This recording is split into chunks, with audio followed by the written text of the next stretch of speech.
जटणी थाना और जटणी महाविद्यालय सहयोग में कमिशनरेट पुलिस तरफ जटणी महाविद्यालय सचेतनता कार्यक्रम अनुष्ठित। यूपीडी भुवनेश्वर वरिष्ठ महिला अधिकारी शिवानी नंदक नेतृत्व अनुष्ठित कार्यक्रम में मुख्य अतिथि भाव अतिरिक्त डीसीपी कृष्णचंद्र सेठी जोगदेते।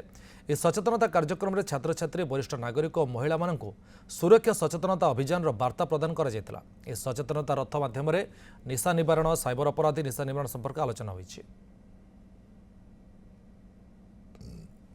पुलिस तरफ सीपी सार नेतृत्व में कटक और भुवनेश्वर दुईटी एक सहर में आम सचेतनता रथ बुलूची। गोटे हूँ साइबर अवेयरनेस से भर कार्यक्रम आम जो गुड़िक रही साइबर अवेयरनेस रही आमर रही निशामुक्त अभियान एवं जीवन जिंदाबाद एवं जो वर्तमान जो वर्षा समय कूओ पोखरी एवं गाड़िया नदी नाल बहुत पानी होची लोक मान भर हठात पानी देखले जो उत्साह बढ़ी जाऊँगी पिला माने बेले बेले निशार प्रभाव रे गभीर जल भितर को पलाउछंती।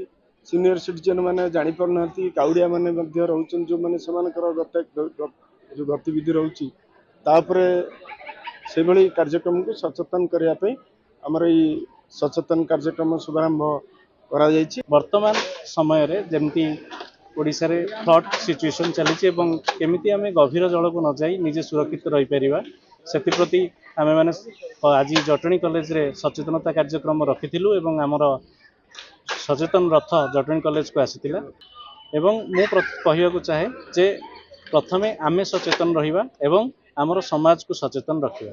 मु कमिशनरेट पुलिस तरफ बहुत बहुत धन्यवाद देवी। जटणी कॉलेज को से माने आयोजन करिसंती।